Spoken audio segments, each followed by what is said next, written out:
Shalom watu wa Mungu, kuna maswali ambayo watu wanayazungumza na kuna kauli ambazo hata wewe umewahi kuzisikia. Watu wanasema kuna injili ya mafanikio na kuna injili ya kwenda mbinguni. Ila mimi ninachojua kwamba injili ni mafanikio. Lengo la injili ni kufanikiwa, ni kufanikisha. Huwezi kuyatenganisha mafanikio na injili. Huwezi kutenganisha nguvu za Mungu na mafanikio, kama ambavyo huwezi kutenganisha uchawi na wivu. Iko hivi, mtu anakuja kuombewa, ana vyeti, ametafuta kazi imeshindikana, anaombewa na nguvu za Mungu, anapata kazi, kisha anaanza kupata hela. Unawezaje kutenganisha nguvu za Mungu na mafanikio? Injili ikihubiriwa, kuna mganga anaokoka, kuna mchawi anaokoka, kuna mwizi anaokoka, anabadilika kabisa. Hayo ni mafanikio.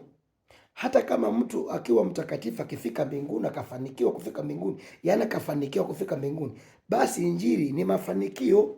Injili nayo ijua mimi ni mafanikio, ila ndani ya injili kuna mafanikio ya aina mbalimbali ndani yake.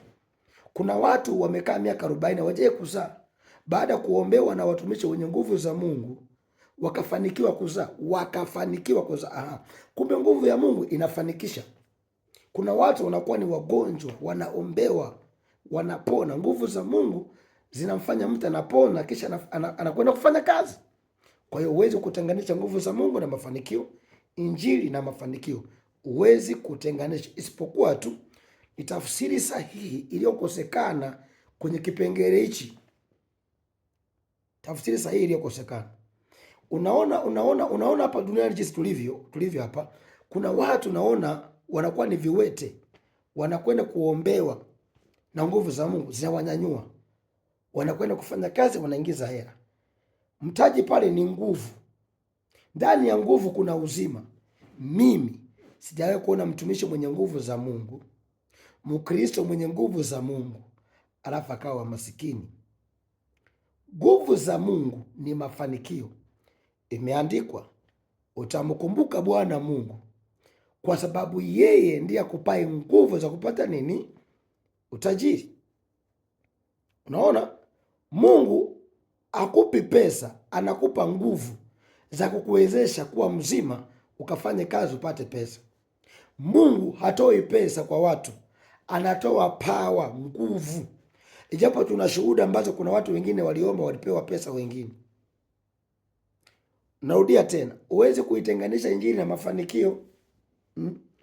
Mtu anapoacha dhambi, yale ni mafanikio. Mtu anapoacha uzinzi, yale ni mafanikio. Mtu anapoacha masturbation, yale ni mafanikio. Mtu anapoacha ujambazi, yale ni mafanikio yatokanao na injili. Kwa hiyo injili na mafanikio ni ndugu. Yesu ni jibu, pesa ni jawabu la mambo yote. Majibu mawili yanatakiwa. Kwa hiyo huwezi kutenganisha mafanikio na injili na nguvu za Mungu. Sijawahi kuona mtu mwenye upako na nguvu za Mungu alafu akawa masikini. Nguvu za Mungu nazozijua mimi zinabadilisha watu maisha, zinawatajirisha. Palipo na nguvu za Mungu pana mafanikio. Pana mafanikio. Haleluya.